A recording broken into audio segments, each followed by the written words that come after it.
Parshas Boy Tov Shin Pei Vav, as we return this week to Bikur Chaylim of Lakewood World Headquarters.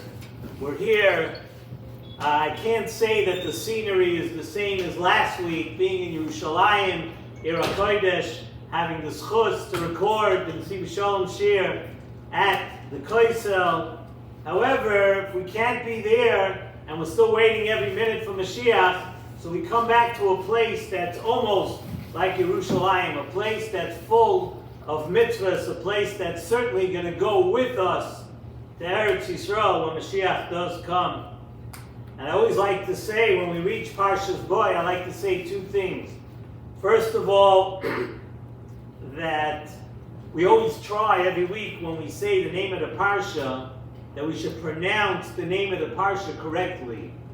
Like it's Parshas Shemois Va'era. This week you cannot mess it up.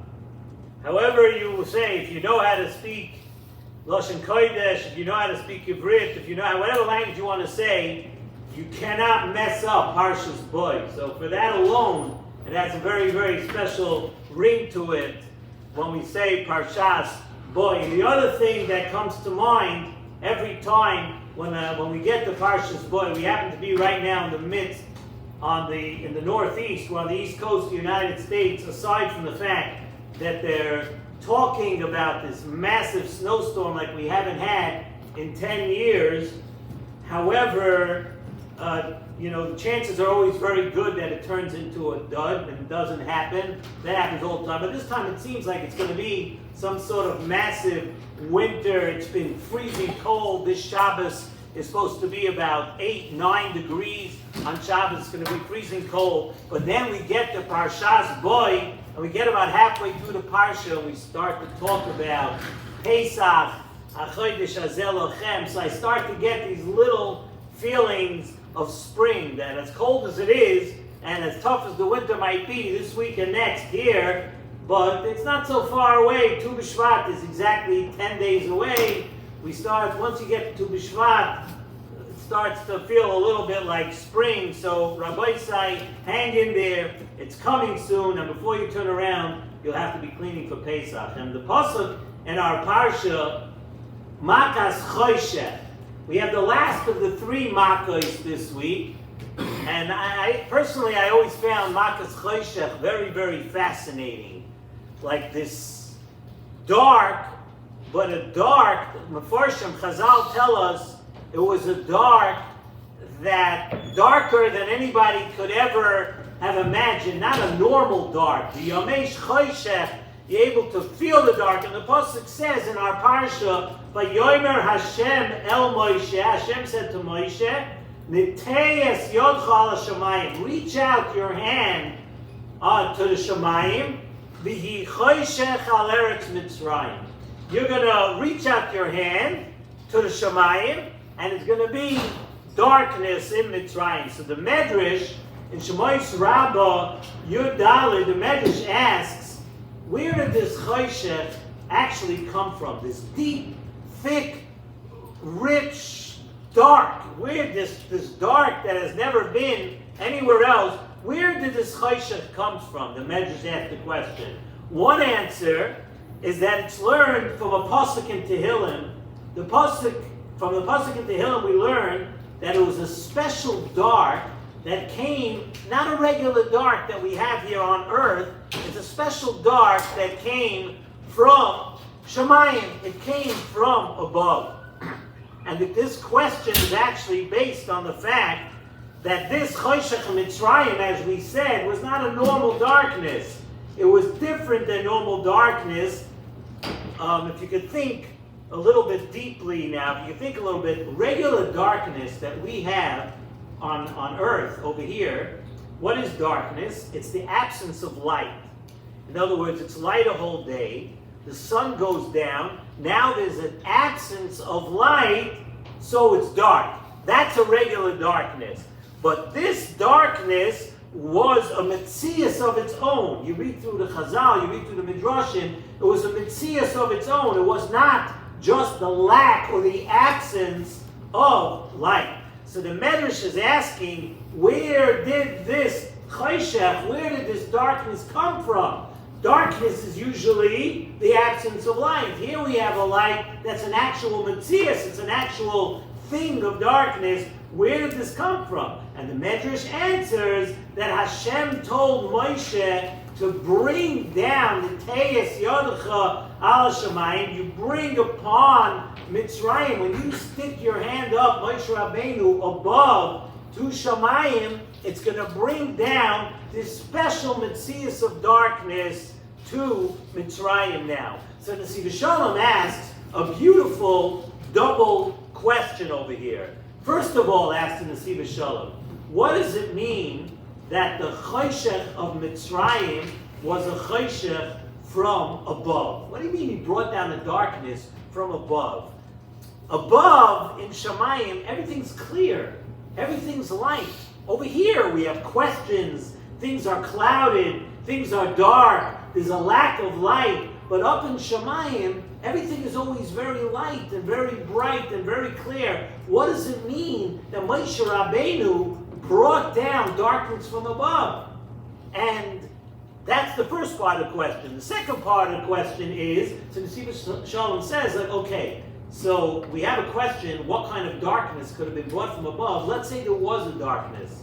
Let's say there is such a thing that we really don't understand. There's a special thing of darkness, and Moshe Rabbeinu was able to bring down this chayshech de kedusha. Let's say, right, there is a thing in Shamayim, we don't understand how to perceive it, because really, from what we know, everything in Shamayim is light. But let us assume that there is a darkness, there's a special chayshech of kedusha, and Moshe Rabbeinu was able to bring this special chayshech down. So Nesivos Shalom asked the second part of the question, why were the people of Mitzrayim zoichet to that? If you're bringing down this special darkness, you're bringing down something, a chayshech, the kedusha. So we're going to bring it down to the people of Mitzrayim, who were the lowest people of the earth, and so many levels down, and tumah, etc., everything like that. So they're going to be the ones to experience this chayshech, the kedusha. And what is this lashon of the? So the Nesivos Shalom says that we're saying Moshe Rabbeinu netei yodcha al shamayim.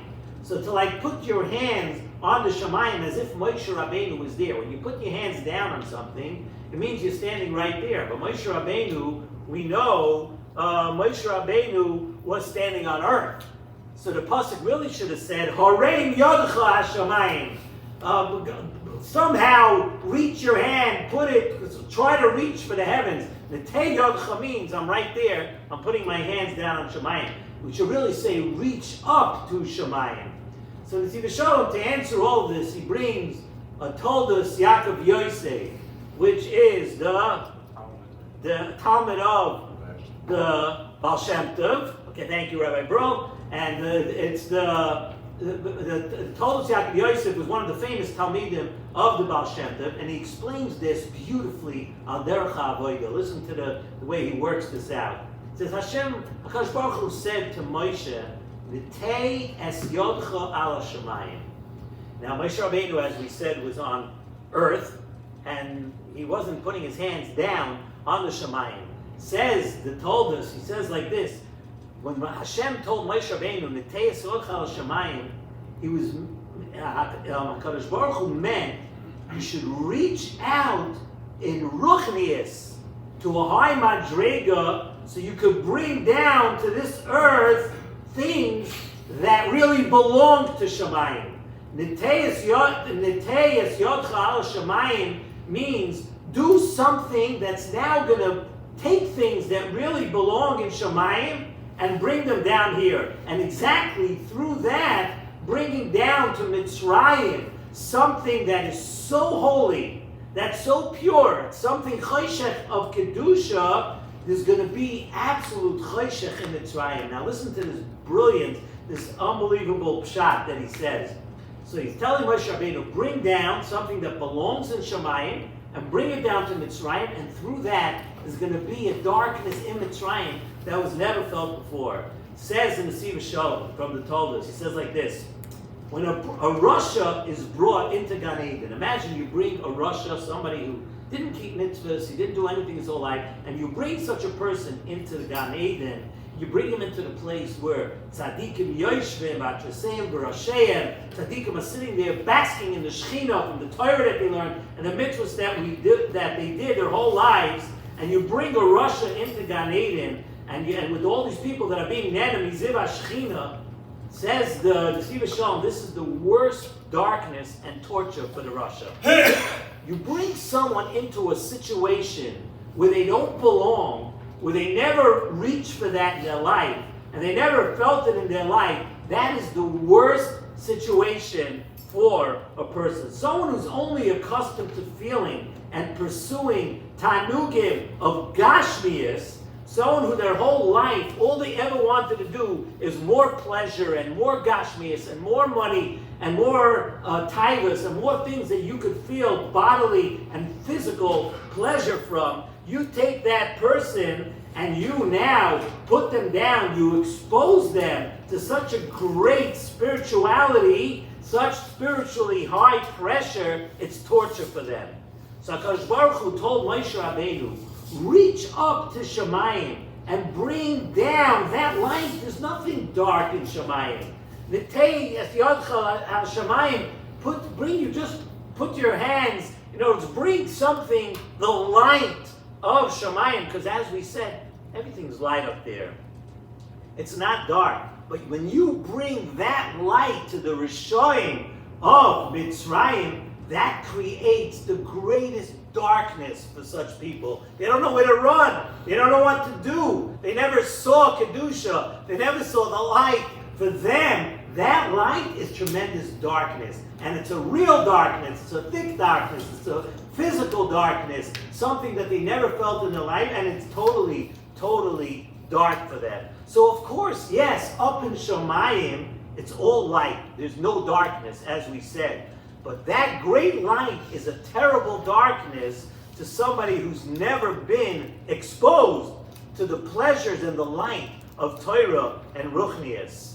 The Gemara Masechta Avodah Zarah, Daf Gimel, the Gemara Masechta Avodah Zarah, Daf Gimel, we didn't learn it so long ago, Daf Yomi, very, very fascinating Gemara. The Gemara tells us that La'asid Lavoi, HaKadosh Baruch Hu is going to take the sun out of its protective sheath, and the Rishoyim are going to be judged by that light of the sun, and Tzaddikim are going to be healed. There's going to be tremendous pleasure and tremendous healing properties from the sun for Tzaddikim. See, HaKadosh Baruch Hu is going to take the sun. It seems that the sun is sitting in some sort of case or protective sheath. HaKadosh Baruch Hu is going to take it out.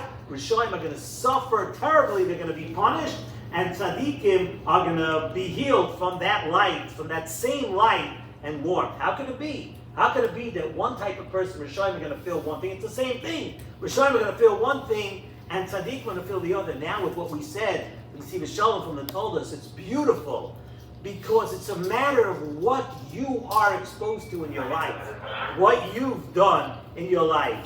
And now we understand why, because tzaddikim who were sought to reach this light their whole lifetime. They were reaching for the light of Torah. They're reaching for the light of Ruchnias their whole life. So when the sun comes out, when this light from Shemayim comes out, it's going to heal them. It's going to warm them up. It's something they strive for and they want it and they try to reach for and to work into their lives while they were learning Torah and pursuing Ruchnias. But the Rishoyim never felt this light. HaKadosh Baruch Hu is going to take out the sun from its special case, and it's going to be tremendously painful for the Rishoyim. So the same light, the light that we said it was in Shemayim, that same light that was up there and it's so bright, but when it comes here to Mitzrayim, when a Rosh is exposed to it, then it's tremendous darkness. And the lesson for us is really that we have to collect, we have to be reaching